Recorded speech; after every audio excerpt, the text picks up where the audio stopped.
Good morning and welcome to the recap of the fourth game of the World Chess Championship that is taking place in Singapore 2024.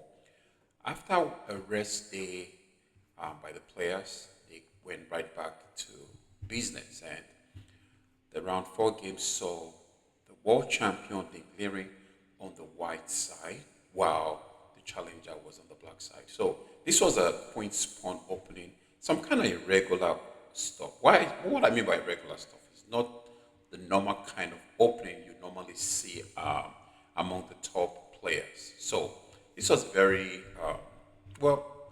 The game pretty much ended in a draw, but it wasn't well. Well, let's just see what happened in the game. So, uh, Dingley had the white pieces. Started with move knight f3, d5, e3, knight to f6, b3. Normally, we call this opening the Zukertort Opening. Of course, being named after the person that made the opening popular. So b3. What's the idea? Of course, to fianchet the bishop to try to play on the put some pressure on the central squares. And it might look like an offbeat line, and I think it is at this level. You'd rarely see the super GMs play this kind of opening, maybe once in a while, maybe in the blitz game. So b3 is played, bishop to f5, develop the bishop to a very good diagonal, because at some point in time he's going to want to play e6, and he doesn't want this bishop to be blocking or c8 by playing e6 without the bishop being on f5. So bishop to e2, h6. Now that's a very interesting move for black. Normally, if white tries to go after the bishop simply goes back to h7, saying, you know what, I want to maintain the diagonal I have here. I like it. So bishop a3. Now, I have never seen this move before. But like I said, at this level, you would really expect bishop to just go to b2. But, both players are going to try to surprise themselves in whichever way. So bishop a3 is played. Knight b d7, white castles, e6, captures back with the knight. c4, trying to put pressure on the central squares. Knight b d7, knight 8 d7, knight to c3. Looking at the way the game is going, doesn't really seem to be nothing really exciting happening here. You could tell that there is really nothing much is going to come out from this game, because all the pieces are okay. For example, black has all his pieces developed, looking good. White has all his pieces developed, looking good. So it's kind of hard for white or black to boast of any kind of opening advantage in this position. So let's keep going. Castles, captures on d5, captures back. b4. Of course, I think the idea of b4 is to stop the move c5, trying to gain some space in the central squares. c6 is played, knight d4, bishop goes to h7. This is what I mentioned earlier. The idea of the h6 is to be able to tuck this bishop in. Why? Because this diagonal looks really good for the light squared bishop. Queen to b3. Of course, why the queen to b3? Connecting the rook. These are very basic things we have to understand. In the opening, you have to make sure you get your pieces on the best squares possible. Your knight, your bishops, and of course you want to connect your rooks. Make sure your rooks are protecting each other by moving your queen off the background. So queen b3 is played. Knight to e5, a4, rook to c8. Like I said, nothing much is going on in this position. Everything looks pretty even, and it wasn't surprising that the game fizzled out in a draw. So a5 is played, b6, knight goes to f3, putting pressure on the knight on e5, captures back, e d4. Now, of course, we don't want to take here. This would be bad, because after the queen takes, I think you can take.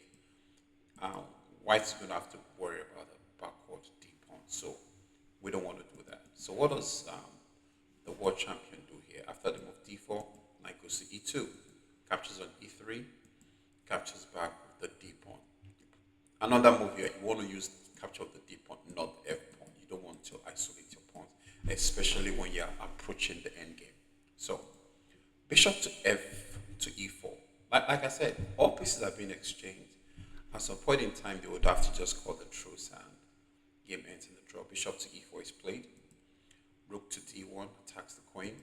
Queen to e7 gets off the line of attack, connects the rooks, pressure on the e file.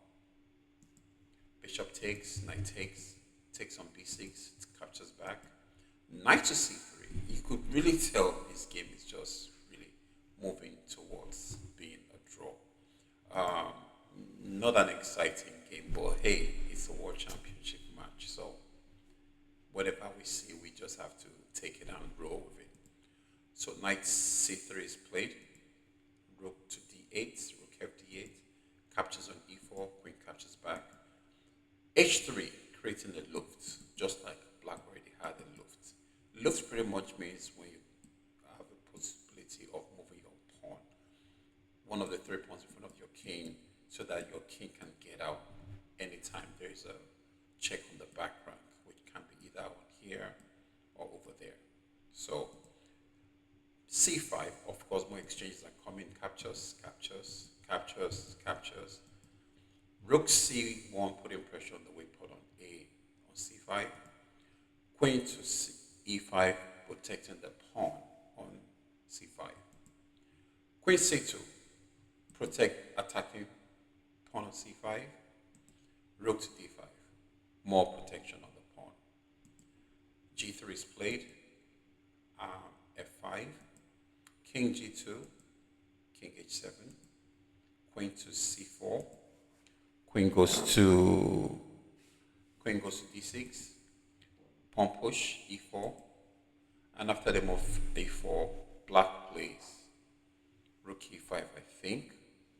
Hold on 1 minute. Yeah, I think black played rook e5 here.